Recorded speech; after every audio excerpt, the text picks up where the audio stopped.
커피에 조금씩 넣으면 돼. 의심도 안 해. 한 달이면 끝이야. 사장님, 그런데 사모님은 요즘 좋아 보이시던데요? 그래, 그렇게 보이면 좋지. 곧 다 끝날 텐데. 이혼보다 사별이 훨씬 깔끔하지. 재산 분할도 없고 위자료도 없고 보험금은 고스란히 내 거고.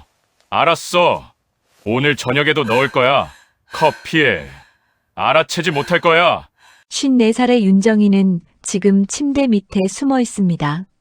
먼지 쌓인 좁은 공간에서 숨을 죽인 채 남편과 비서의 통화를 듣고 있습니다. 25년을 함께 산 남편이 자신을 죽이려 한다는 사실을, 한 달 동안 조금씩 독을 넣어 자연사처럼 꾸미려 한다는 사실을, 정희는 손이 떨렸습니다. 비명을 지를 것 같았습니다. 하지만 침대 위에는 남편이 있습니다. 소리라도 내면 들킬 겁니다. 그러면 어떻게 될까요? 계획이 들통난 걸 안 남편은 과연 그냥 두고 볼까요? 정희는 지금 침대 밑에서 결정해야 합니다. 이 집에서 벗어날 방법을, 살아남을 방법을. 하지만 어떻게? 누구에게 도움을 청해야 할까요? 증거는? 아무도 믿어주지 않으면 어떻게 하죠? 과연 정희는 이 순간을 무사히 넘길 수 있을까요? 그리고 살아남을 수 있을까요? 우리 주변의 진짜 이야기, 누군가에게는 소중한 추억이 될 이야기들을 끝까지 들어보시기 바랍니다. 이런 이야기들이 계속 이어질 수 있도록 구독과 좋아요로 응원해주세요. 이야기 시작합니다. 숨을 쉴 수가 없었습니다. 침대 밑, 먼지 쌓인 좁은 공간. 54살의 윤정이는 온몸을 웅크린 채 숨죽이고 있었습니다. 코끝을 간지리는 먼지를 참아야 했습니다. 재채기라도 한다면 그걸로 끝이었으니까요. 바로 머리 위 침대 위에서 남편 박태준의 목소리가 들렸습니다. 조금씩 넣으면 돼. 의심도 안 해. 한 달이면 끝이야. 차갑고 낮은 목소리였습니다. 정희가 알던 남편의 목소리가 아니었습니다.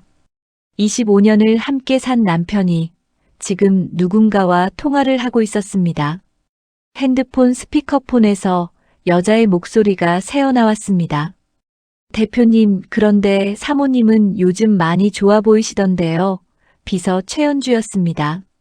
정희는 그 목소리를 알아봤습니다.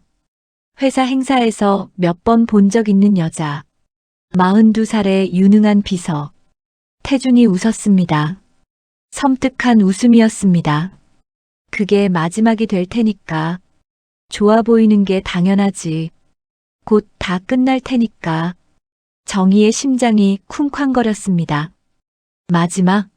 끝? 무슨 의미일까요? 아니, 알고 싶지 않았습니다. 하지만 다음 말을 들을 수밖에 없었습니다. 이혼보다 사별이 훨씬 깔끔하지. 재산 분할도 없고 위자료도 없고 보험금은 고스란히 내 거고. 연주야, 우리 조금만 참자. 한 달만. 태준의 목소리는 차분했습니다. 마치 저녁 메뉴를 고르듯 일상적인 대화를 나누듯 말하고 있었습니다. 사별, 보험금, 한 달. 정희의 머릿속이 하얘졌습니다. 모든 단어가 퍼즐처럼 맞춰졌습니다. 남편이 자신을 죽이려 한다는 것을 계획적으로, 천천히, 아무도 모르게. 정희는 입을 막았습니다. 비명이 나올 것 같았습니다. 하지만 참아야 했습니다. 손이 떨렸습니다. 침대 밑에 웅크린 채 정희는 조용히 핸드폰을 꺼냈습니다. 화장대에 두고 왔던 핸드폰. 마트에서 돌아와 급하게 찾으러 집에 들어왔을 때 이미 남편은 집에 와 있었습니다. 이 시간에 있을 리 없는데 말이죠. 그래서 정희는 숨었던 겁니다. 본능적으로 녹음 버튼을 찾았습니다. 손가락이 떨려서 잘 눌리지 않았습니다. 겨우 녹음을 시작했습니다. 증거를 남겨야 했습니다. 살아남으려면. 태준이 다시 말했습니다. 그래, 오늘 저녁에도 넣을 거야. 커피에. 알아채지 못해. 맛도 냄새도 거의 없으니까. 커피. 정희는 매일 저녁 식사 후 커피를 마셨습니다. 남편이 직접 타주곤 했죠. 여보, 커피 줄게. 그렇게 건네주던 컵. 정희는 고맙게 받아 마셨습니다. 그 안에 뭔가 들어있었다는 걸 지금까지 몰랐습니다. 조금씩 넣어야 해. 한 번에 많이 넣으면 증상이 급격하게 나타나니까. 천천히 자연스럽게 건강이 나빠지는 것처럼 보여야 해. 태준의 목소리는 마치 업무 보고를 하듯 침착했습니다. 한 달 정도면 심장마비나 뇌출혈처럼 보일 거야. 중년 여성에게 흔한 일이잖아. 연주가 대답했습니다. 하지만 대표님, 정말 괜찮을까요? 혹시 부검이라도 하면 부검 왜 해? 기저질환도 있고 최근에 건강검진도 받았잖아. 다 정상이었지만 갑작스러운 심장마비는 누구에게나 올 수 있는 거야. 의사도 그렇게 판단할 거고. 정희는 생각했습니다. 한 달 전 건강검진. 남편이 꼭 받으라고 했었습니다. 여보, 나이도 있으니까 정기검진 받아야지. 정희는 순순히 따랐습니다. 그리고 결과는 정상이었습니다. 이제 알았습니다. 그것도 계획의 일부였다는 것을. 태준이 침대에서 일어났습니다. 스프링이 삐걱거렸습니다. 옷장을 여는 소리. 뭔가를 꺼내는 소리. 이것만 있으면 돼. 무색무취. 추적도 안 돼. 작은 병을 흔드는 소리가 들렸습니다. 정희는 눈을 꼭 감았습니다. 알았어, 연주야. 저녁에 봐. 오늘도 회사 늦게까지 있을 거니까. 집엔 9시쯤 들어갈 거야. 통화가 끊어졌습니다. 태준이 화장실로 걸어갔습니다. 문 닫는 소리, 물 흐르는 소리. 정희는 그제야 조금 숨을 쉴 수 있었습니다. 하지만 움직일 수 없었습니다. 태준이 아직 집에 있었으니까요. 화장실에서 나온 태준이 다시 침실로 왔습니다. 뭔가를 챙기는 소리, 그리고 계단을 내려가는 발소리. 현관문이 열리고 닫혔습니다. 차 시동 소리가 들리고 점점 멀어졌습니다. 정희는 한참을 더 기다렸습니다. 혹시 뭔가 두고 가서 다시 돌아올까봐. 10분쯤 지났을까요? 조용했습니다.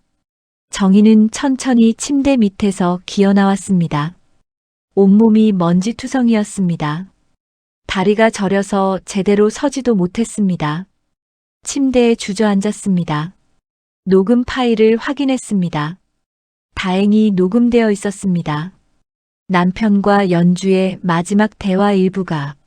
하지만 처음 들었던 내용, 가장 중요한 증거는 녹음되지 않았습니다. 정희가 녹음을 시작한 건 대화 중간부터였으니까요. 거울을 봤습니다.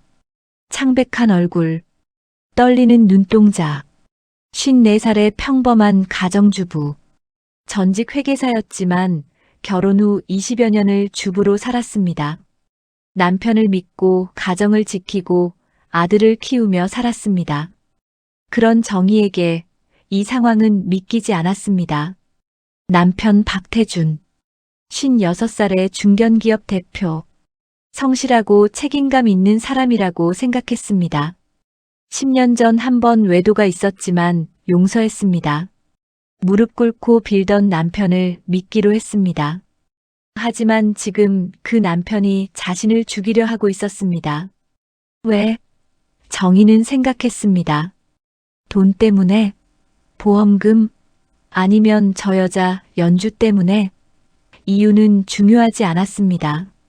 중요한 건 살아남는 것이었습니다. 정희는 떨리는 손으로 핸드폰을 꼭 쥐었습니다. 증거를 더 모아야 했습니다. 한 달이라고 했어. 한 달 동안 조금씩 독을 넣는다고 했어. 그럼 나한테도 한 달이 있는 거야. 정희는 생각을 정리했습니다. 전직 회계사의 본능이 깨어났습니다. 감정을 배제하고 냉정하게 계산했습니다. 증거 수집, 안전 확보, 그리고 역습. 죽지 않을 거야. 절대로. 정희는 다짐했습니다. 그날 밤 정희는 아무 일도 없었다는 듯 저녁을 차렸습니다. 된장찌개를 끓이고 남편이 좋아하는 고등어를 구웠습니다. 손은 떨렸지만 티내지 않았습니다. 9시쯤 현관문이 열렸습니다. 다녀왔어. 태준의 목소리였습니다. 평소와 다를 바 없는 무덤덤한 목소리. 어서 와요. 씻고 오세요. 밥 차릴게요. 정희는 웃으며 대답했습니다. 거울을 보며 연습한 미소였습니다. 자연스럽게, 의심받지 않게. 태준은 고개를 끄덕이고 2층으로 올라갔습니다. 정희는 식탁을 차리며 심호흡을 했습니다. 식사는 조용했습니다. 태준은 말이 없었고 정희도 굳이 말을 걸지 않았습니다. 평소처럼요. 요즘 두 사람의 식사 시간은 늘 이랬습니다. 말 없는 식사. 각자의 생각에 잠긴 시간. 하지만 오늘은 달랐습니다. 정희는 남편의 모든 행동을 관찰하고 있었습니다. 식사가 끝났습니다. 태준이 설거지를 하는 정희에게 말했습니다. 여보, 커피 줄게. 거실에서 마셔. 고마워요. 정희는 대답했습니다. 심장이 두근거렸습니다. 커피. 오늘도 그 안에 뭔가 들어갈 겁니다.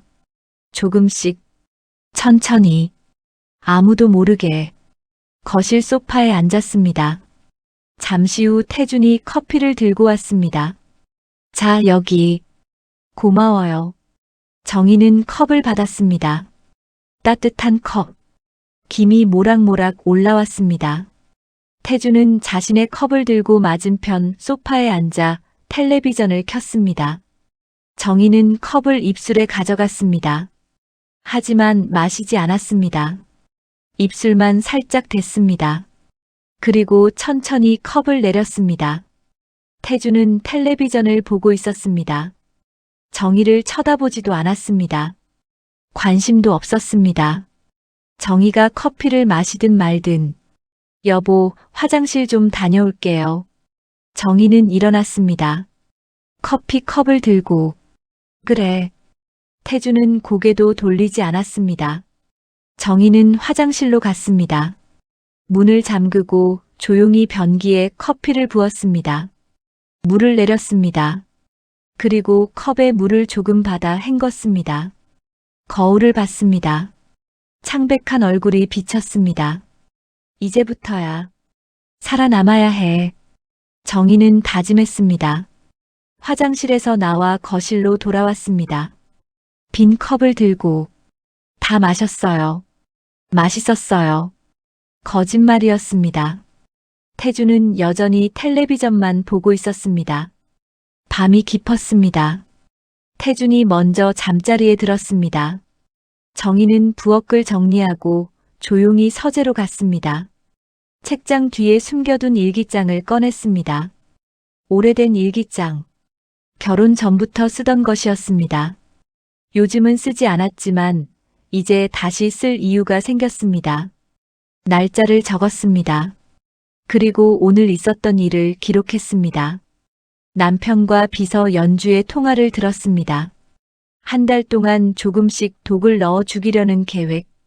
커피에 뭔가를 넣는다고 했습니다. 오늘 저녁 커피 마시지 않고 버렸습니다. 앞으로도 절대 마시지 않을 것입니다. 손이 떨렸습니다. 글씨가 흔들렸습니다. 하지만 멈추지 않았습니다. 증거를 남겨야 했습니다. 혹시라도 정희에게 무슨 일이 생긴다면 이 일기장이 진실을 말해줄 것입니다. 일기장을 다시 책장 뒤에 숨겼습니다. 며칠이 지났습니다. 정희는 아무 일 없다는 듯 일상을 이어갔습니다. 아침 식사를 차리고 집안일을 하고 남편의 귀가를 기다렸습니다. 하지만 모든 것을 주의 깊게 관찰했습니다. 남편이 건네는 음식, 음료. 절대 그대로 먹지 않았습니다. 저녁마다 태준은 커피를 타왔습니다. 여보, 커피. 정희는 받았습니다. 고마워요. 그리고 남편이 자리를 뜨면 화장실에 버렸습니다. 매번 절대 마시지 않았습니다. 며칠 후 정희는 커피에서 미세한 냄새를 맡았습니다. 평소와 다른 냄새. 쓴맛도 약간 더 강한 것 같았습니다. 입술에만 대고 확인했을 뿐 삼키지 않았습니다. 일기장에 기록했습니다. 커피 냄새가 다릅니다. 쓴맛이 더 강합니다. 뭔가 들어있는 게 확실합니다. 날짜와 시간도 정확히 적었습니다. 전직 회계사의 습관이었습니다. 모든 것을 숫자와 기록으로 남기는 습관. 정희는 남편의 서재도 조사하기 시작했습니다. 태준이 출근한 후 조용히 서재 문을 열었습니다. 책상 서랍을 열었습니다. 서류들이 가득했습니다. 회사 관련 문서들. 그 중에서 정희는 이상한 서류를 발견했습니다. 보험 서류였습니다. 생명보험. 피보험자는 윤정희. 수익자는 박태준. 보험금은 5억 원. 가입 날짜를 봤습니다. 석 달 전이었습니다. 석 달 전. 정희는 기억했습니다. 그때 남편이 말했었습니다. 여보, 우리 보험 하나 더 들자. 나이도 있고 만약을 대비해야지. 정희는 순순히 서류에 서명했었습니다. 남편을 믿었으니까요. 하지만 지금 보니 그것도 계획의 일부였습니다. 5억 원. 큰 돈이었습니다. 게다가 재산 분할도 없고 위자료도 없습니다. 사별이니까요.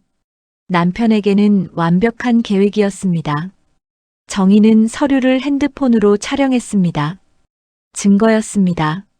서랍을 뒤지다 또 다른 서류를 발견했습니다. 통장 내역이었습니다.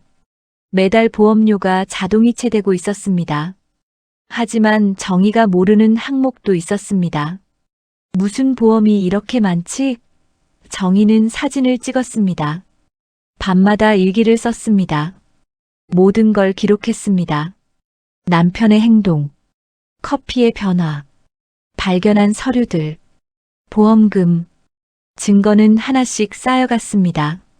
하지만 정희는 알고 있었습니다. 이것만으로는 부족하다는 것을. 더 확실한 증거가 필요했습니다. 그러던 어느 날 문득 한 사람이 떠올랐습니다. 운전기사 김만숙. 남편과 15년을 함께한 사람. 갑자기 해고당한 사람. 남편은 말했었습니다. 괜한 말이 많은 사람이야. 무슨 말을 한 걸까요? 혹시 만수가 뭔가를 알고 있는 건 아닐까요? 만수 씨라면 뭔가 알고 있을지도 몰라. 정희는 생각했습니다. 다음 날 아침 정희는 남편의 책상 서랍을 다시 뒤졌습니다. 태준이 출근한 직후였습니다. 오래된 수첩이 있었습니다.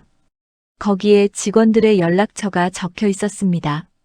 한 장 한 장 넘기다가 정희는 찾았습니다. 김만숙. 그 이름 옆에 적힌 번호. 정희는 핸드폰을 꺼냈습니다. 손가락이 떨렸습니다. 전화를 걸어야 할까요? 문자를 보내야 할까요? 전화는 너무 갑작스러울 것 같았습니다. 문자가 낫겠죠. 정희는 조심스럽게 문자를 작성했습니다. 만수 씨, 저 윤정희입니다. 잠깐 뵐 수 있을까요? 급한 일이 있습니다. 전송 버튼을 눌렀습니다. 심장이 두근거렸습니다.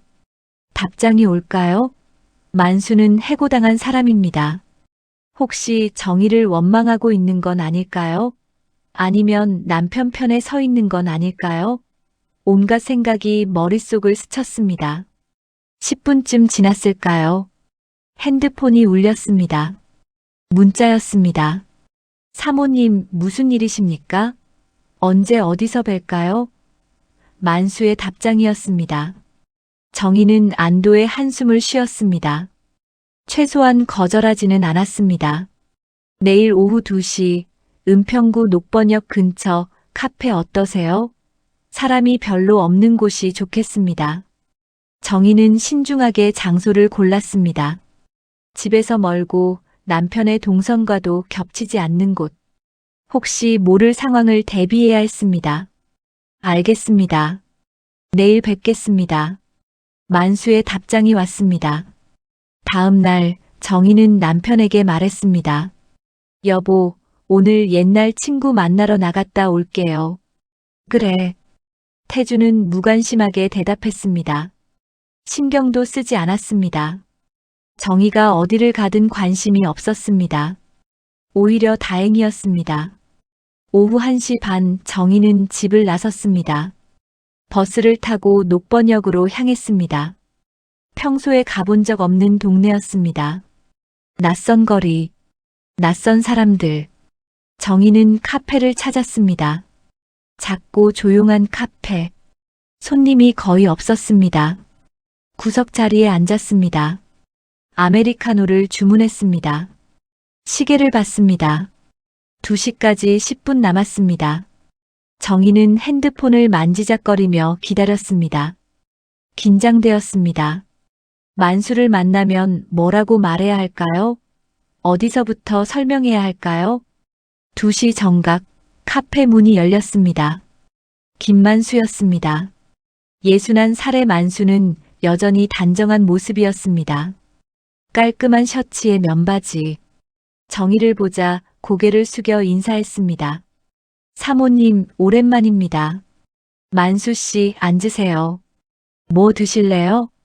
괜찮습니다. 제가 주문하겠습니다. 만수는 카운터로 가서 커피를 주문했습니다. 곧 돌아와 정희 맞은편에 앉았습니다. 어색한 침묵이 흘렀습니다. 정희는 입을 열었습니다. 만수 씨, 갑자기 연락드려서 죄송합니다. 사실은 남편 얘기를 여쭤보고 싶어서요. 만수의 표정이 굳어졌습니다. 대표님 말씀이십니까? 네. 요즘 남편이 이상해요. 그리고 만수 씨를 갑자기 해고한 것도 이해가 안 되고요. 만수는 커피를 한 모금 마셨습니다. 잠시 망설이는 듯 했습니다. 정희는 기다렸습니다. 재촉하지 않았습니다. 만수가 천천히 입을 열었습니다. 사모님, 솔직히 저도 이상한 일들을 봤습니다. 그래서 해고당한 거라고 생각합니다. 무슨 일이었나요? 정희는 몸을 앞으로 기울였습니다. 만수는 주변을 둘러봤습니다. 혹시 아는 사람이 있나 확인하는 듯 했습니다. 그리고 낮은 목소리로 말했습니다. 1달 전쯤이었습니다. 대표님을 태우고 가던 중이었죠. 뒷좌석에서 통화를 하시더군요. 누구랑요? 여자 목소리였습니다. 비서 최연주 씨였던 것 같습니다. 대표님이 이상한 말을 하시더군요. 사모님도 이제 곧 편해질 거다라고. 정희의 심장이 쿵 내려앉았습니다. 만수가 이어서 말했습니다. 그 말이 이상했습니다. 무슨 뜻인지 몰랐지만 뭔가 석연치 않았습니다. 그래서요? 백미러로 대표님을 봤습니다. 표정이 차갑더군요. 무서운 표정이었습니다. 그리고 며칠 후 저를 부르시더니 당장 그만두라고 하셨습니다. 이유도 제대로 말씀 안 하시고. 만수의 목소리가 떨렸습니다. 제가 그 통화 내용을 들었으니까 그래서 저를 내보낸 거라고 생각했습니다. 뭔가 들키면 안 되는 일을 하시는 것 같았습니다. 만수는 고개를 숙였습니다. 사모님, 혹시 무슨 일이라도 있으신 겁니까? 정희는 잠시 고민했습니다. 만수를 믿어도 될까요? 진실을 말해도 될까요? 하지만 선택의 여지가 없었습니다. 혼자서는 할 수 없는 일이었습니다. 정희는 조용히 말했습니다. 만수 씨, 사실은 남편이 저를 죽이려고 합니다. 만수의 눈이 커졌습니다. 뭐라고요? 침대 밑에 숨어서 통화를 들었습니다. 남편과 비서 연주가 저를 죽일 계획을 세우고 있었습니다. 1달 동안 조금씩 독을 넣어서요. 자연사처럼 보이게. 정희의 목소리는 차분했습니다. 감정을 배제했습니다. 만수는 할 말을 잃은 듯 했습니다. 한참을 아무 말도 하지 못했습니다. 정희가 핸드폰을 꺼내 녹음 파일을 보여줬습니다. 이게 증거입니다. 일부만 녹음되었지만요. 그리고 보험 서류도 찾았습니다. 5억 원짜리 생명보험. 석 달 전에 가입했더군요. 만수는 녹음을 들었습니다. 태준과 연주의 대화. 이것만 있으면 돼. 한 달이면 끝이야. 만수의 얼굴이 창백해졌습니다. 이럴 수가. 대표님이 정말 만수는 믿을 수 없다는 표정이었습니다. 만수 씨, 도와주실 수 있나요? 혼자서는 할 수 없어요. 증거를 더 모아야 합니다. 경찰이 믿을 만한 증거를.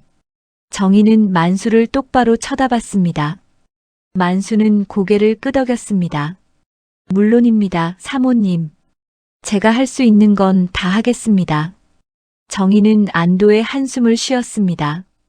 이제 혼자가 아니었습니다. 카페 구석자리. 정희와 만수는 작은 목소리로 대화를 이어갔습니다. 주변에 사람이 별로 없었지만 조심해야 했습니다. 만수가 먼저 입을 열었습니다. 사모님, 제가 아는 게 더 있습니다. 대표님의 동선이요. 동선이요? 정희가 물었습니다. 네. 15년 동안 운전을 했으니까요. 대표님이 자주 가시던 곳들을 다 알고 있습니다. 회사, 골프장, 거래처, 그런 공식적인 곳만이 아닙니다. 만수는 잠시 망설이다가 말을 이었습니다. 한 달 전부터 이상한 곳들을 들르셨습니다. 회사 근처 약국. 처음엔 그냥 약 사러 가시나 보다 했습니다. 그런데 자꾸 가시더군요. 일주일에 2~3번씩. 그리고 비서 연주 씨 집에도 자주 들르셨습니다. 늦은 밤에요. 정희는 주먹을 꽉 쥐었습니다. 예상했던 일이었지만 직접 들으니 가슴이 아팠습니다. 만수가 계속 말했습니다. 그리고 한 번은 외곽에 있는 창고에 가신 적이 있습니다. 회사 창고가 아니었습니다. 개인 창고 같았어요. 거기서 1시간 정도 계시다 나오셨죠. 그 창고 위치를 아세요? 네, 기억합니다. 고양시 쪽이었습니다. 정확한 주소는 모르지만 길은 기억합니다. 만수는 핸드폰을 꺼냈습니다. 그리고 사모님, 제가 가지고 있는 게 하나 더 있습니다. 뭔데요? 정희는 몸을 앞으로 기울였습니다. 만수가 조심스럽게 말했습니다. 차량 블랙박스 메모리 칩입니다. 해고당하던 날 제가 차를 정리하다가 백업용으로 빼놓았던 칩이 있었습니다. 그걸 가져왔습니다. 정희의 눈이 커졌습니다. 정말요? 네. 최근 석 달간의 기록이 들어있습니다. 영상과 음성 모두요. 대표님이 뒷좌석에서 하신 통화들도 일부 녹음되어 있을 겁니다. 만수는 가방에서 작은 메모리 칩을 꺼냈습니다. 이걸 분석하면 뭔가 나올 것 같습니다. 대표님이 어디를 갔는지, 누구랑 통화했는지. 만수가 메모리 칩을 정희에게 건넸습니다. 정희는 떨리는 손으로 받았습니다. 만수 씨, 정말 고맙습니다. 이게 큰 도움이 될 것 같아요. 제가 더 도와드릴 게 있으면 말씀하십시오. 만수의 목소리는 진지했습니다. 정희는 잠시 생각했습니다. 만수 씨, 혹시 그 약국이랑 창고 다시 찾아갈 수 있나요? 같이 가서 확인해 보고 싶어요. 물론입니다. 언제든 연락 주십시오. 만수는 고개를 끄덕였습니다. 두 사람은 자세한 계획을 세웠습니다. 앞으로 어떻게 움직일 것인지, 어떻게 증거를 모을 것인지, 조심스럽고 치밀하게. 며칠 후 정희는 만수와 함께 그 약국을 찾아갔습니다. 남편이 출근한 오전 시간이었습니다. 작은 약국이었습니다. 동네 약국. 정희는 안으로 들어갔습니다. 약사에게 물었습니다. 실례지만 혹시 이 사람 아세요? 정희는 남편 사진을 보여줬습니다. 약사는 잠깐 사진을 보더니 고개를 끄덕였습니다. 아, 네. 자주 오시는 분이신데요. 무슨 일이신가요? 제 남편인데요. 무슨 약을 사셨는지 여쭤봐도 될까요? 약사는 난처한 표정을 지었습니다. 개인정보라서 제가 부인입니다. 남편이 요즘 건강이 안 좋아서 걱정이 되어서요. 정희는 최대한 자연스럽게 말했습니다. 약사는 잠시 망설이다가 컴퓨터를 확인했습니다. 수면제랑 신경안정제를 주로 구입하셨네요. 그리고 이건 좀 특이한데 일반적으로 판매하는 약은 아니고요. 약사가 말을 흐렸습니다. 뭔데요? 정희가 물었습니다. 특수약품이라서 제가 자세히 말씀드리기는 어렵습니다. 처방전도 필요한 거거든요. 정희는 더 이상 묻지 않았습니다. 충분했습니다. 남편이 특수약품을 구입했다는 사실.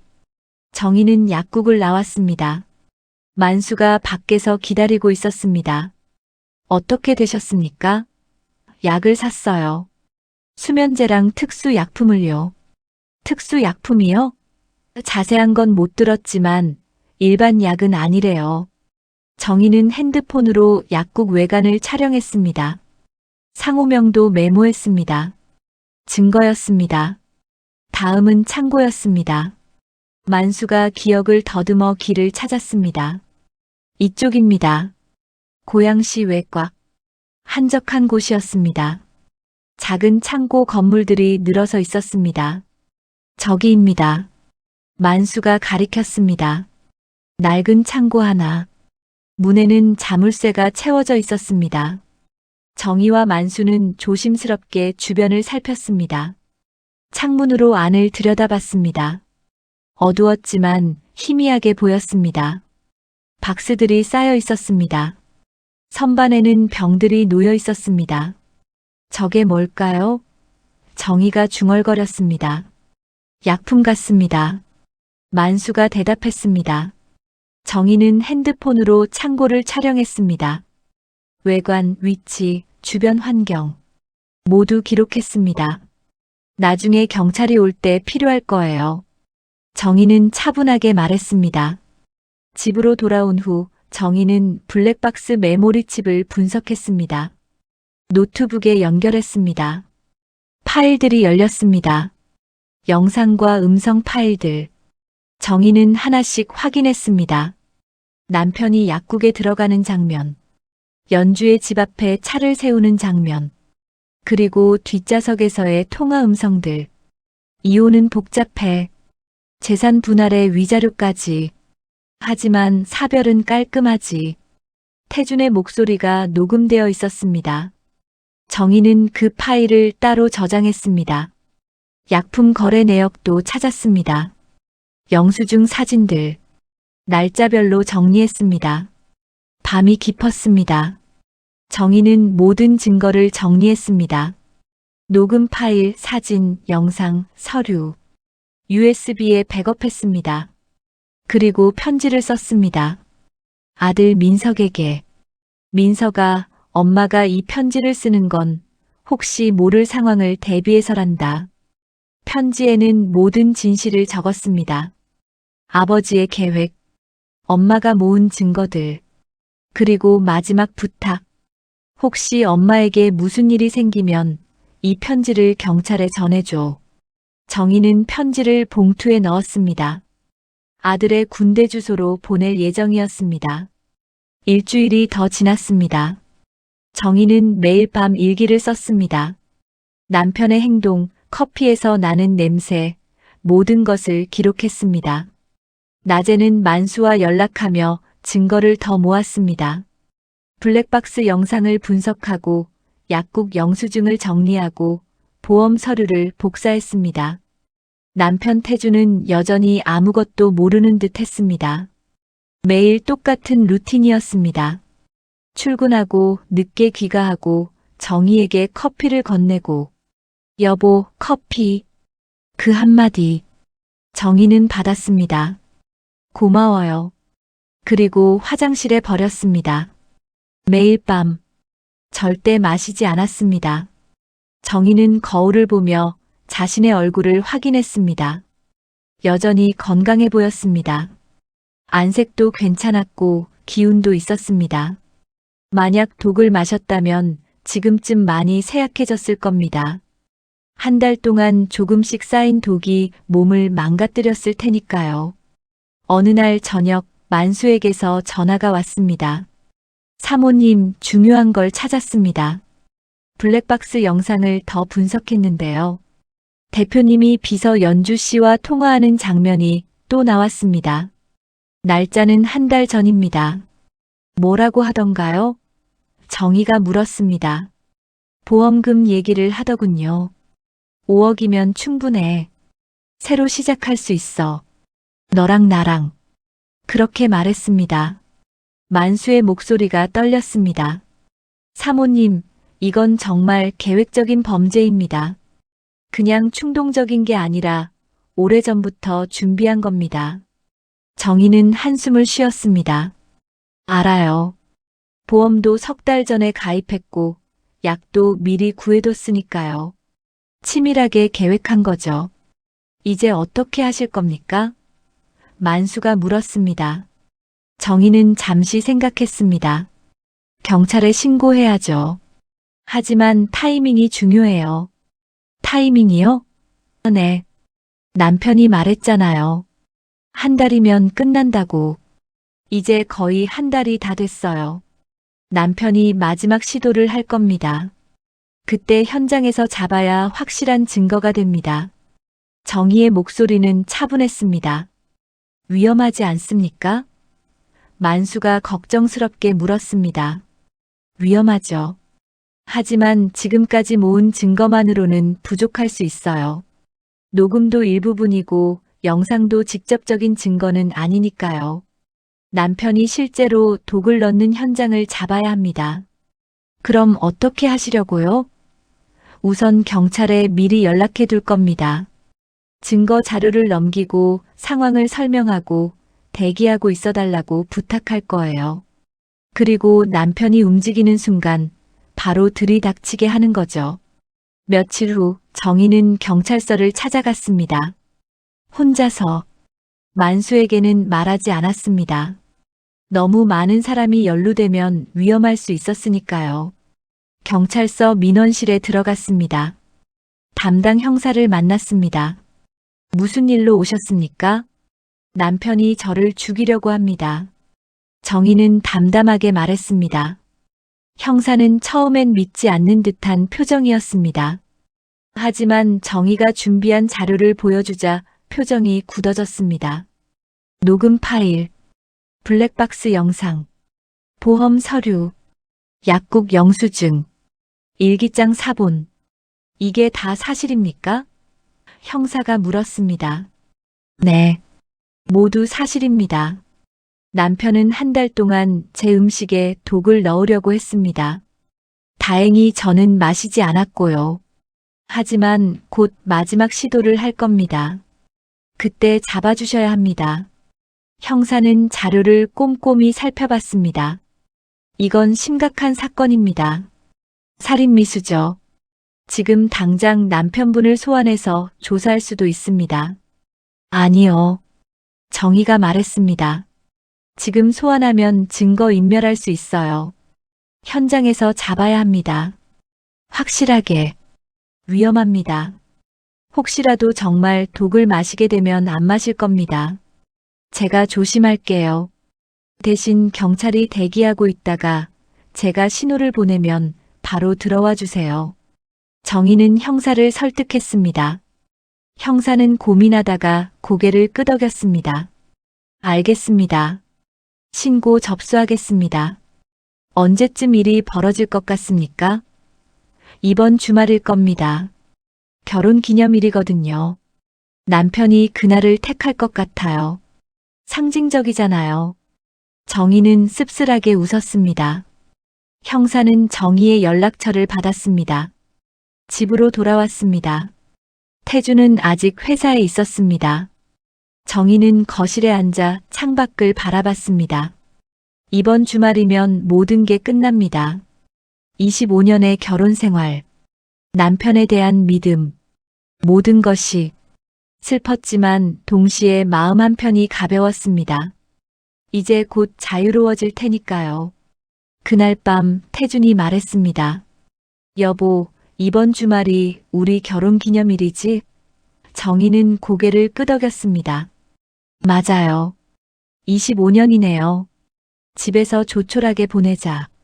내가 특별한 와인 준비할게.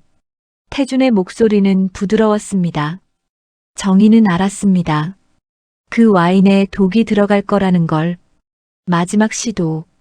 결혼 기념일 밤에 아내를 죽이려는 계획.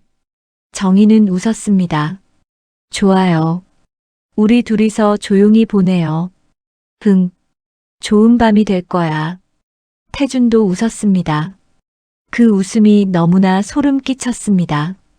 정희는 침실로 올라갔습니다. 핸드폰을 꺼내 만수에게 문자를 보냈습니다. 이번 주 토요일입니다. 결혼 기념일.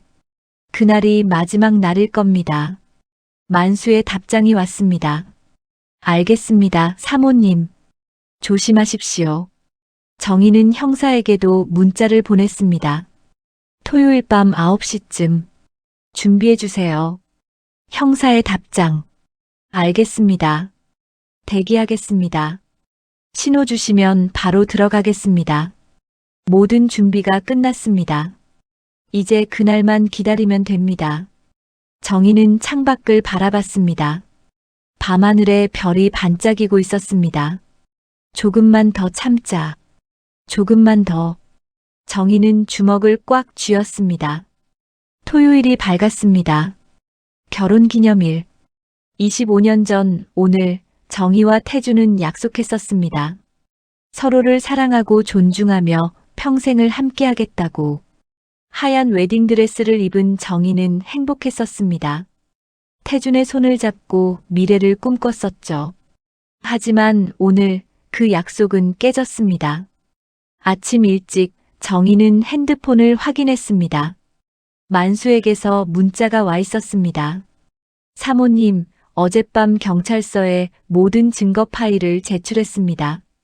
블랙박스 영상, 녹음 파일, 사진 자료 모두요.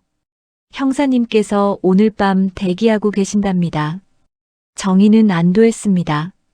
만수가 움직여준 겁니다. 만약 오늘 밤 정희에게 무슨 일이 생기더라도 증거는 이미 경찰 손에 있었습니다. 진실은 밝혀질 겁니다. 정희는 만수에게 답장을 보냈습니다. 고맙습니다. 오늘 밤이면 모든 게 끝날 거예요. 태준은 평소보다 기분이 좋아 보였습니다. 아침 식사를 하며 정희에게 말했습니다. 오늘 특별한 날이잖아. 내가 장 봐올게. 저녁은 내가 차릴게. 이례적인 일이었습니다.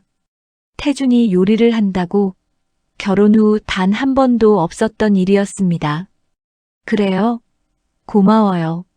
정희는 웃으며 대답했습니다. 태준은 외출 준비를 했습니다. 점심때쯤 돌아올게. 그때까지 푹 쉬어. 응, 다녀와요. 정희는 손을 흔들었습니다. 현관문이 닫혔습니다. 차 시동 소리가 들리고 점점 멀어졌습니다. 정희는 창문으로 남편의 차가 사라지는 걸 확인했습니다.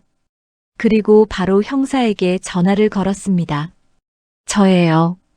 오늘 밤 9시쯤으로 예상됩니다. 집 근처에서 대기해 주세요. 제가 신호를 보내면 바로 들어와 주세요. 알겠습니다. 신호는 어떻게 보내실 겁니까? 형사가 물었습니다.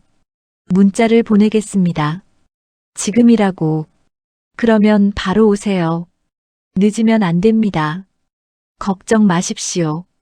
팀원들과 함께 대기하고 있겠습니다. 통화를 끊었습니다. 정희는 심호흡을 했습니다. 떨렸습니다. 무섭기도 했습니다. 하지만 동시에 마음 한편이 단단해졌습니다. 이제 끝이야. 오늘 밤이면 모든 게 끝나. 정희는 스스로를 다독였습니다. 오후가 되었습니다. 태준이 돌아왔습니다. 장바구니를 들고 다녀왔어. 좋은 스테이크랑 와인 샀어. 오늘은 특별하게 먹자. 태준의 목소리는 들뜬 듯 했습니다. 정희는 부엌을 살펴봤습니다. 신선한 채소, 스테이크, 그리고 고급 와인 한 병. 와, 비싼 와인이네요. 정희가 말했습니다. 오늘 같은 날엔 이 정도는 해야지. 25년이잖아. 태준은 웃었습니다. 정희도 따라 웃었습니다. 하지만 속으로는 알고 있었습니다. 저 와인에 독이 들어갈 거라는 걸. 저녁 시간이 다가왔습니다. 태준은 부엌에서 요리를 시작했습니다. 정희는 거실에서 책을 읽는 척했지만 사실은 태준의 움직임을 주시하고 있었습니다. 부엌에서 칼질 소리, 펜 소리, 그리고 와인 병을 여는 소리가 들렸습니다. 잠시 후 태준이 서재로 들어가는 발소리가 들렸습니다. 정희는 조용히 부엌으로 갔습니다. 식탁에는 와인 잔 2개가 놓여 있었습니다. 이미 와인이 따라져 있었습니다. 정희는 잔을 들어 빛에 비춰봤습니다. 붉은 와인. 하지만 자세히 보니 한 잔이 조금 더 탁해 보였습니다. 오른쪽 잔. 정희가 앉을 자리 앞에 놓인 잔이었습니다. 저게 내 거였. 정희는 생각했습니다. 그리고 결심했습니다. 재빨리 2잔의 위치를 바꿨습니다. 탁한 잔을 왼쪽으로, 깨끗한 잔을 오른쪽으로. 태준이 다시 부엌으로 돌아왔습니다. 아, 여보. 벌써 왔어? 응. 와인 예쁘게 따라놨네요. 그럼. 오늘은 특별한 날이니까.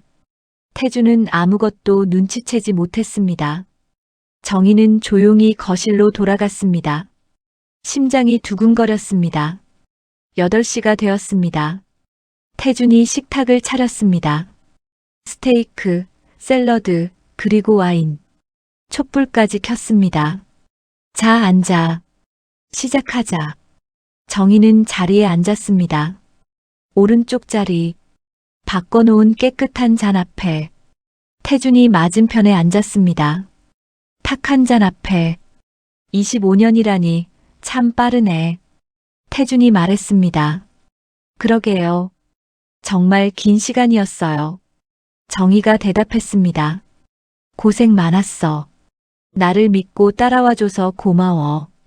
태준은 와인 잔을 들었습니다. 건배하자. 정희도 잔을 들었습니다. 2잔이 부딪혔습니다. 땡그랑. 우리의 미래를 위해. 태준이 말했습니다. 우리의 미래를. 정희는 씁쓸하게 웃었습니다. 태준은 와인을 마셨습니다. 한 모금, 2모금. 정희는 잔을 입술에 댔을 뿐 거의 마시지 않았습니다. 왜 안 마셔? 태준이 물었습니다. 천천히 마실게요. 아껴서. 정희는 미소 지었습니다. 태준은 고개를 끄덕이고 또 와인을 마셨습니다. 반잔을 거의 비웠습니다. 식사가 시작되었습니다. 정희는 태준을 관찰했습니다. 10분쯤 지났을까요? 태준의 얼굴이 조금씩 변했습니다. 이마에 땀이 맺히기 시작했습니다. 왜 이렇게 더워? 태준이 중얼거렸습니다. 손으로 이마를 짚었습니다. 여보, 괜찮아요? 정희가 물었습니다. 좀 어지러운데 태준의 목소리가 떨렸습니다. 포크를 떨어뜨렸습니다. 얼굴이 창백해졌습니다. 가슴이 답답해 손으로 가슴을 움켜쥐었습니다. 숨이 가빠졌습니다. 정희는 냉정하게 지켜봤습니다. 당신이 나한테 먹이려던 거예요. 정희가 조용히 말했습니다. 태준의 눈이 커졌습니다. 뭐라고 잔을 바꿔놨어요. 당신이 서재 간 사이에. 정희는 차분하게 설명했습니다. 태준은 믿을 수 없다는 표정이었습니다. 너 언제부터 한 달 내내 알고 있었어요. 침대 밑에서 들었거든요. 연주랑 통화하던 거. 정희는 핸드폰을 꺼냈습니다. 형사에게 문자를 보냈습니다. 지금 태주는 일어서려 했지만 다리에 힘이 풀려 비틀거렸습니다. 초인종이 울렸습니다. 문을 두드리는 소리. 경찰입니다. 문 열어주십시오. 정희는 천천히 일어나 현관문을 열었습니다. 형사 3명이 들어왔습니다. 박태준 씨 살인미수 혐의로 긴급 체포합니다. 태준은 바닥에 주저앉았습니다. 얼굴은 창백했고 식은땀이 흘렀습니다. 구급차를 불러주세요. 독을 마셨습니다. 정희가 형사에게 말했습니다. 형사가 바로 신고했습니다. 태준은 멍하니 정희를 쳐다봤습니다. 정희의 눈빛은 더 이상 흔들리지 않았습니다. 구급차가 도착했습니다. 응급구조사들이 태준을 들것에 실었습니다. 얼굴은 창백했고 의식은 흐릿했습니다. 독극물 중독으로 보입니다. 빨리 가야 합니다. 구급차가 출발했고 경찰차가 뒤따랐습니다. 정희는 그 모습을 창문 너머로 지켜봤습니다. 형사가 정희에게 물었습니다. 사모님 괜찮으십니까? 네, 괜찮아요. 정희의 목소리는 담담했습니다. 병원에 가셔서 진술서를 작성하셔야 합니다. 내일 오전에 경찰서로 와주시겠습니까? 알겠습니다. 그날 밤 정희는 혼자 남았습니다. 조용한 집. 촛불은 아직 타고 있었고 식탁에는 차가워진 스테이크가 남아 있었습니다. 정희는 의자에 앉아 와인 잔을 바라봤습니다. 바꿔놓은 2개의 잔. 25년 결혼 생활이 저 잔 때문에 끝났습니다. 울지 않았습니다. 화도 나지 않았습니다. 그저 텅 빈 느낌이었습니다.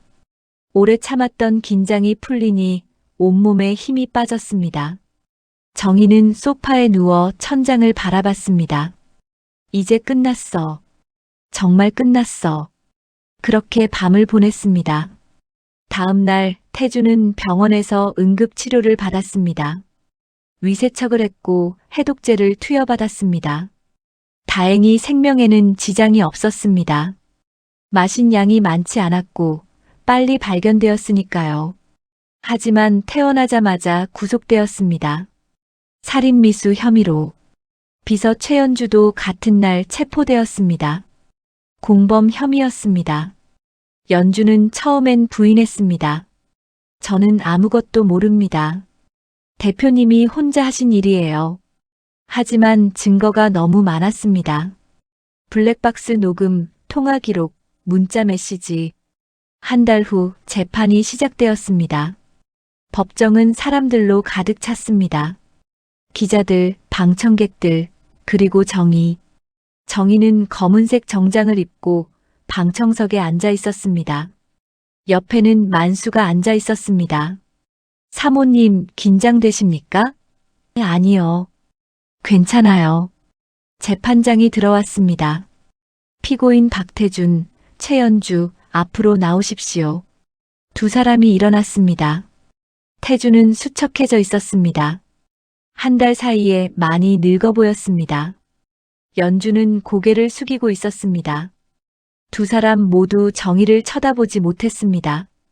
검사가 기소 내용을 읽었습니다. 피고인 박태준은 배우자 윤정희를 살해하려는 목적으로 한 달 동안 독극물을 투여하려 했습니다. 동기는 보험금 편취와 내연 관계에 있던 피고인 최연주와의 재결합이었습니다. 또한 회사 자금을 횡령하여 개인 용도로 사용한 혐의도 있습니다. 회사 자금 횡령. 정희는 처음 듣는 내용이었습니다. 검사가 증거를 제시했습니다.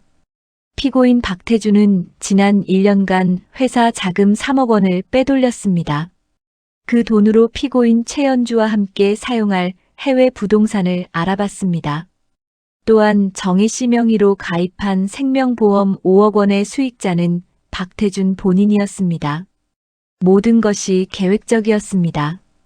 보험 가입, 자금 횡령, 그리고 살인 계획.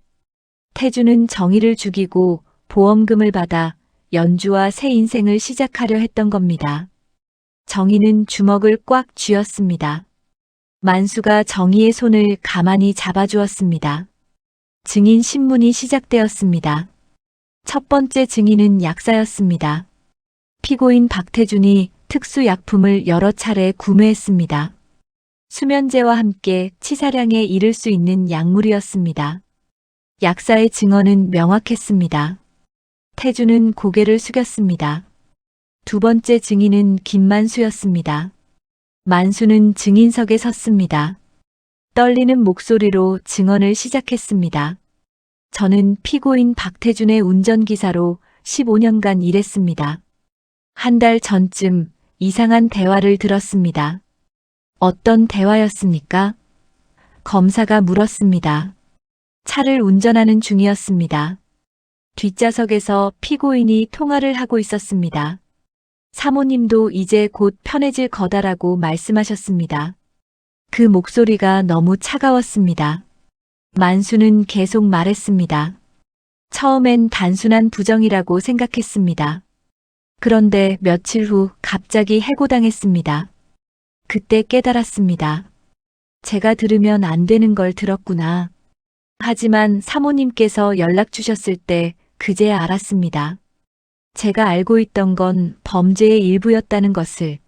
만수의 증언은 담담했지만 묵직했습니다. 태주는 얼굴을 가렸습니다. 연주는 울고 있었습니다. 만수가 증인석에서 내려왔습니다. 정희와 눈이 마주쳤습니다. 만수는 고개를 숙여 인사했습니다. 정희도 고개를 끄덕였습니다. 세 번째 증인은 정희였습니다. 정희는 증인석에 섰습니다. 재판장이 물었습니다. 피해자 윤정혜 씨 사건 당일 상황을 설명해 주시겠습니까? 네. 정희는 차분하게 대답했습니다. 결혼기념일 저녁이었습니다. 남편이 와인을 준비했습니다. 저는 한 달 전부터 남편의 계획을 알고 있었습니다. 그래서 그날도 조심했습니다. 남편이 서재에 간 사이 와인 잔을 바꿔놓았습니다. 정희의 목소리는 흔들리지 않았습니다. 왜 미리 신고하지 않으셨습니까? 재판장이 물었습니다. 증거가 부족했습니다. 녹음도 일부였고 정황 증거만으로는 확신할 수 없었습니다. 현장에서 잡아야 확실하다고 생각했습니다. 그래서 경찰에 미리 연락하고 대기시켰습니다. 재판장은 고개를 끄덕였습니다. 피고인 신문이 시작되었습니다. 피고인 박태준, 혐의를 인정합니까? 태준은 한참을 침묵하다가 고개를 숙였습니다. 인정합니다. 법정이 술렁였습니다. 연주도 울먹이며 말했습니다. 죄송합니다. 최후 진술 시간이었습니다. 태준이 일어났습니다. 저는 변명의 여지가 없습니다. 제가 저지른 일은 용서받을 수 없습니다. 다만 한 가지, 정희에게 미안합니다. 태준은 정희를 쳐다봤습니다. 하지만 정희는 시선을 피했습니다. 재판장이 판결을 선고했습니다. 피고인 박태준, 살인미수 및 보험사기 미수, 업무상 횡령 혐의로 징역 12년을 선고합니다. 피고인 최연주, 살인미수 방조 및 업무상 횡령 공모 혐의로 징역 5년을 선고합니다. 정희는 고개를 숙였습니다. 긴 한 달이 드디어 끝났습니다. 판결이 내려진 후 석 달이 지났습니다. 겨울이 지나고 봄이 왔습니다. 정희는 단독주택을 정리했습니다. 25년을 살았던 그 집. 추억이 서린 공간이었지만 이제 더 이상 머물 수 없었습니다. 너무 많은 상처가 그곳에 남아 있었으니까요. 집을 팔았습니다. 그 돈으로 작은 사무실을 얻었습니다. 서울 시내 지하철역 근처. 사람들이 쉽게 찾을 수 있는 곳이었습니다. 간판을 달았습니다. 희망 회계 상담소. 정희가 직접 지은 이름이었습니다. 희망. 정희에게 필요했던 것. 이제 다른 사람들에게 나눠주고 싶은 것. 상담소는 주로 경제적 어려움을 겪는 여성들을 도왔습니다. 이혼을 준비하는 여성, 재산 분할로 고민하는 여성, 가정 폭력에서 벗어나려는 여성. 정희는 회계사의 전문성으로 도움을 주었습니다. 재산 정리, 세금 문제, 보험 관련 상담. 선생님 정말 감사합니다. 혼자서는 몰랐을 거예요. 상담을 마친 여성이 눈물을 흘리며 말했습니다. 괜찮아요. 힘내세요. 충분히 잘하실 수 있어요. 정희는 여성의 손을 잡아주었습니다. 따뜻하게, 진심으로. 상담료는 받지 않았습니다. 정희에게는 집을 판 돈이 있었고 태준의 횡령 자금 중 일부가 환수되어 돌아왔습니다. 충분히 살 수 있었습니다. 오히려 정희는 베풀고 싶었습니다.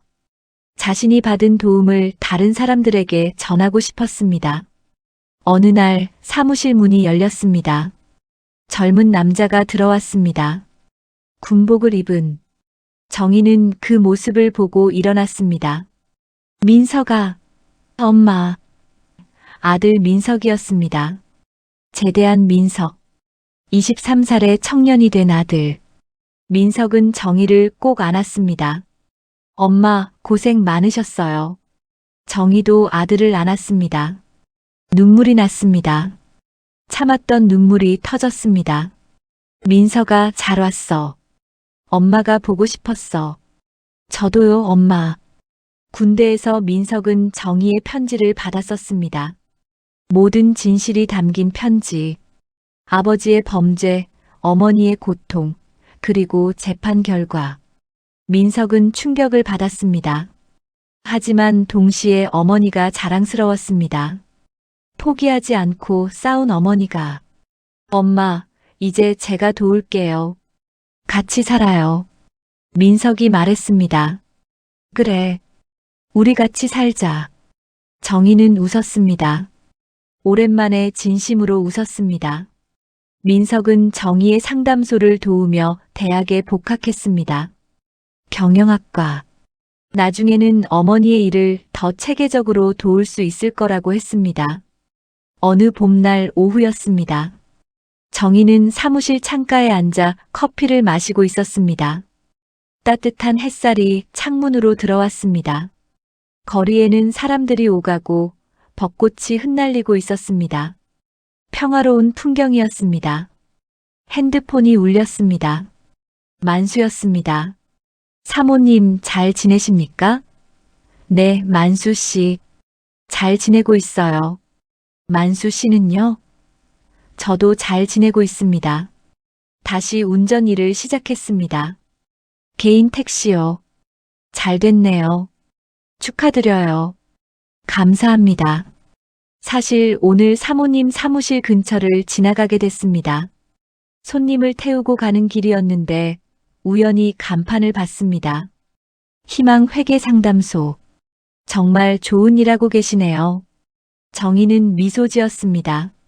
만수 씨 덕분이에요. 만수 씨가 아니었으면 저는 지금 여기 없었을 거예요. 아닙니다, 사모님.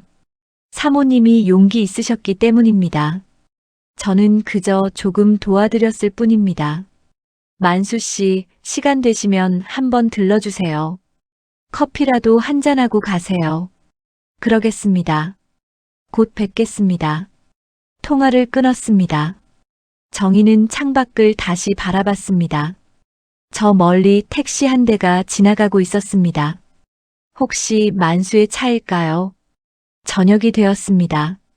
민석이 퇴근하며 저녁을 사왔습니다. 엄마, 오늘은 제가 살게요. 제대 후 첫 용돈이에요. 민석은 환하게 웃었습니다.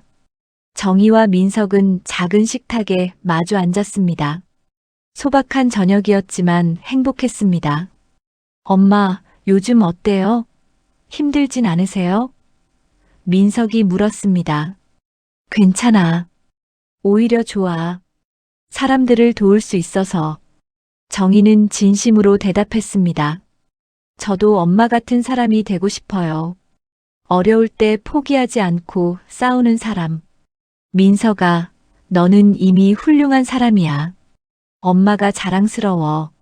정희는 아들의 손을 잡았습니다. 민석도 어머니의 손을 꼭 잡았습니다. 두 사람은 오래 그렇게 앉아 있었습니다. 말없이. 하지만 서로의 마음을 느끼며 밤이 되었습니다. 민석은 먼저 잠자리에 들었습니다. 정희는 서재에 앉았습니다. 책장에서 낡은 일기장을 꺼냈습니다. 한 달 동안 써왔던 그 일기장. 마지막 페이지를 펼쳤습니다. 오늘 날짜를 적었습니다. 악은 결국 자기 무게로 무너집니다. 진실은 언젠가 드러나게 되어 있습니다. 저는 그것을 믿었고 결국 증명했습니다. 한 달이라는 시간 동안 두려웠지만 포기하지 않았습니다. 정희는 펜을 잠시 멈췄습니다. 그리고 마지막 문장을 썼습니다. 나는 죽지 않았습니다. 그리고 다시 살아갑니다. 일기장을 덮었습니다. 정희는 창문을 열었습니다. 시원한 봄바람이 들어왔습니다. 밤하늘에는 별이 반짝이고 있었습니다. 정희는 깊이 숨을 들이마셨습니다. 자유였습니다. 진정한 자유. 두려움에서 벗어난 자유. 거짓에서 벗어난 자유. 이제 정희는 자신의 삶을 살 수 있었습니다. 아들과 함께, 새로운 사람들과 함께, 희망을 나누며 창문 너머로 햇살이 비쳤습니다. 새벽이 오고 있었습니다. 어둠이 걷히고 빛이 밝아오고 있었습니다. 정희는 조용히 속삭였습니다. 이제 시작이야. 나의 진짜 인생이. 미소가 번졌습니다. 따뜻하고 평화로운 미소가. 때로는 우리가 가장 믿었던 사람이 가장 큰 상처를 주기도 합니다. 하지만 정희처럼 우리는 포기하지 않을 수 있습니다. 어둠 속에서도 빛을 찾을 수 있죠. 정희는 혼자가 아니었습니다. 운전기사 만수, 경찰, 그리고 아들 민석. 작지만 소중한 연결들이 정희를 살렸습니다. 우리도 마찬가지입니다. 힘들 때 손 내밀어 줄 사람이 반드시 있습니다. 인생은 예측할 수 없습니다. 25년을 함께 산 사람도 변할 수 있고 평온한 일상도 한순간에 무너질 수 있습니다. 하지만 동시에 가장 어두운 순간에도 새로운 시작이 가능합니다. 정희는 죽지 않았습니다. 그리고 다시 살아갑니다. 이제 다른 사람들에게 희망을 나누며 우리도 그럴 수 있습니다. 넘어져도 다시 일어설 수 있습니다. 악은 결국 자기 무게로 무너집니다. 진실은 언젠가 드러나게 되어 있습니다. 그러니 오늘 여러분도 포기하지 마세요. 당신의 이야기는 아직 끝나지 않았습니다. 오늘의 이야기가 마음에 남으셨다면 구독과 좋아요로 마음을 전해주세요. 어려움을 겪었던 정희에게도 응원의 댓글 한 줄 부탁드립니다. 항상 건강하시고 행복 가득한 하루 보내시길 바랍니다.